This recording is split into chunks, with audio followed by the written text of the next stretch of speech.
In this video we're going to take a quick look at how to access zaps that haven't been able to be processed properly. They might be held, they might have stopped, they might have errored, and it can be frustrating when you've gone through all this process to set up some automation and then it's just not working. So where you find these is in Zap history. So if you log into your account, on the left hand side you'll have your menu and you go to Zap history. Now this is going to bring up a page that looks like this. We want Zap runs here. This is going to bring up all the Zap runs that have happened.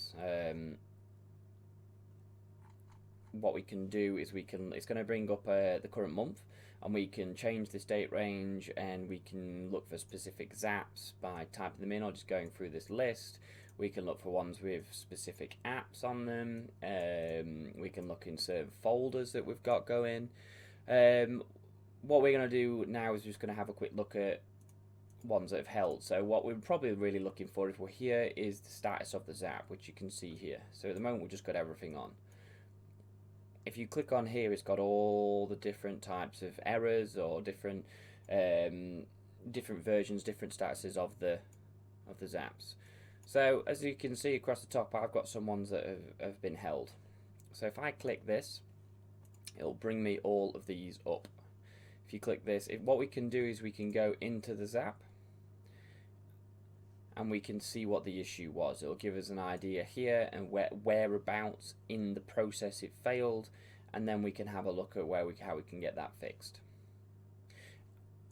This will be different for every zap that you've got, because depending on the trigger and depending on the actions, it could be held for many different reasons.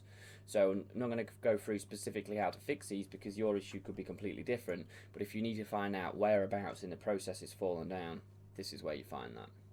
Now we can replay it, so if you just want to go and replay it, and a lot of the time that actually just fixes the issue for you. Sometimes you click replay and it runs through and it runs fine. So the first thing I would do is I would click this button and try that.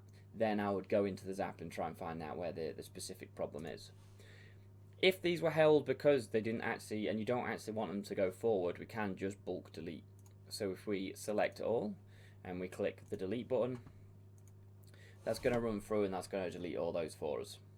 So there's a few options. You can either you can go into the zap and you can find out specifically where it's fallen down, try and fix it. We can try and replay it, or we can just get rid of it altogether.